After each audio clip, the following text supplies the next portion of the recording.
Students problem solve करेंगे हम introduction to work से related. A man has pulled a car through 35 metres applying a force of 300 Newton.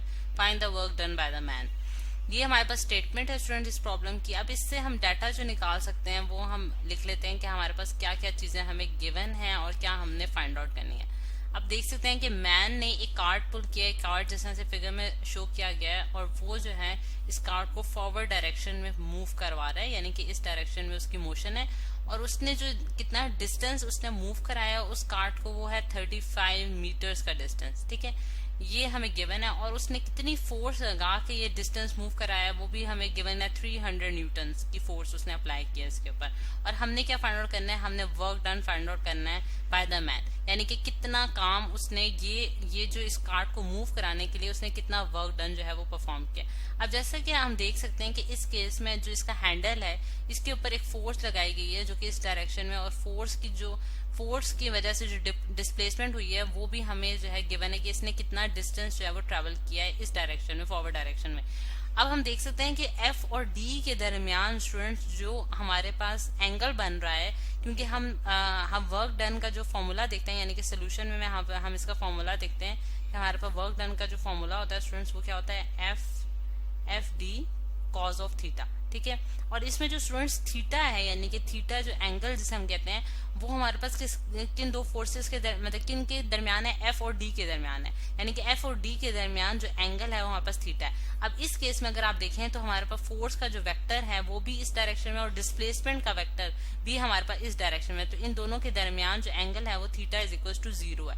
और cause of 0 जो होता है students वो हमारे पास क्या वैल्यू देता है, cos of theta is equal to 0। अगर हम देखें कॉज ऑफ 0 थीटा की जगह अगर मैं 0 पुट करूं तो हमारे पास आंसर क्या आता है, 1 आता है। ठीक है, तो मेरे पास जो वर्क डन का फॉर्मूला बन रहा है वो सिंपल हो गया है, यानी कि एफ इंटू डी हो गया।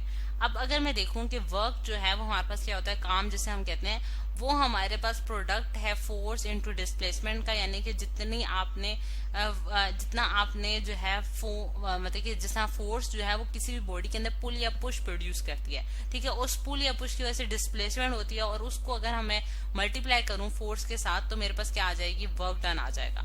अब अगर हम इसमें वैल्यूज इनपुट करते हैं, क्योंकि हमें सारी वैल्यूज नोन है, फोर्स भी हमें गिवन है जो कि हमारे पास 300 न्यूटन है स्टूडेंट्स, और मल्टीप्लाई बाय डिस्प्लेसमेंट जो है वो हमारे पास कितनी है, 35 मीटर्स की। और ये दोनों यूनिट्स जो है ये हमारे पास ऐसा यूनिट है, न्यूटन भी हमारे पास फोर्स का ऐसा यूनिट है, और मीटर्स भी स्टूडेंट्स हमारे पास डिस्टेंस का या फिर डिस्प्लेसमेंट का ऐसा यूनिट है। अब इसको मैं मल्टीप्लाई करती हूँ 35, तो हमारे पास आंसर आया स्टूडेंट्स 10500, 10500। और इसका जो यूनिट है वो हमारे पास न्यूटन मीटर है, यानी कि फोर्स मल्टीप्लाई बाय फोर्स का यूनिट हमारे पास न्यूटन आ गया, और डिस्टेंस का यूनिट हमारे पास मीटर आ गया। और इसका जो अदर यूनिट है न्यूटन मीटर में भी लिख सकते हैं, और इसको हम जाउल्स में भी जो है वो मेजर करते हैं, यानी कि जाउल्स जो है वो भी हमारे पास वर्क का जो है वो ऐसा यूनिट आ जाता है। तो ये स्टूडेंट्स हमारे पास जो प्रॉब्लम है ये बहुत सिंपल हो गया और हमने इसको सॉल्व कर लिया।